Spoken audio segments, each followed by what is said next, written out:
RSS chief Bhagwat గారు కొద్ది గంటల క్రిందటే అమెరికా వచ్చారు. ఆయన రాకముందు దాదాపు 1000 మంది క్రిస్టియన్ ఆర్గనైజేషన్స్, అనేక ముస్లిమ్స్, సిఖ్స్ అమెరికన్ గవర్నమెంట్ కి, ట్రంప్ గారికి కంప్లైంట్ ఇచ్చి ఆయన వీసా క్యాన్సిల్ చేయాలి, మోదీ గారిది 2006లో చేసినట్టని.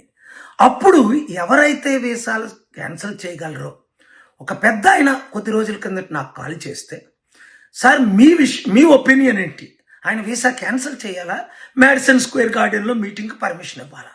ఎందుకంటే న్యూయార్క్ మేయర్ మమ్దాని కూడా ఆయన క్యాన్సిల్ చేయమని ట్రై చేశారని విన్నాను.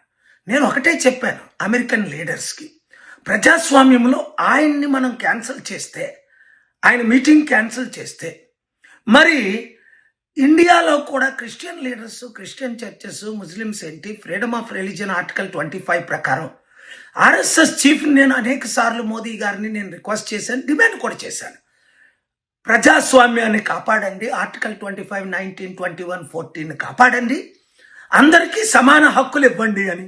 అది ఎఫ్సిఆర్ఏ అయితే క్యాన్సిల్ చేస్తే అందరికీ చేసేయండి, హిందూ, ముస్లిం, క్రిస్టియన్, లేదా అందరికీ అవకాశం ఇవ్వండి. మనం అమెరికా రాకుండా ఆయన్ని అడ్డుకుంటే, మరి ఆయనే కదా BJP, RSS number 1 most powerful then prime minister కదా ఆయన.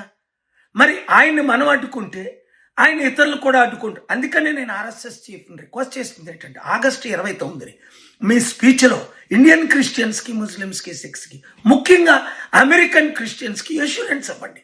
మా దేశంలో ప్రజాస్వామ్యం ఉంది, మణిపూర్ లాంటి ఘటనలు మేము చేయలేము, అందరినీ ఆదుకుంటామని చెప్తే ఇంకా ఆయన అద్భుతంగా అప్రిషియేటెడ్ బై ఎవ్రీబడి. ఈ వీడియో మన భారతదేశం, మన తెలుగు రాష్ట్రాలు శాంతిగా ఉండాలి, అందరూ కలిసిమెలిసి ఉండాలి.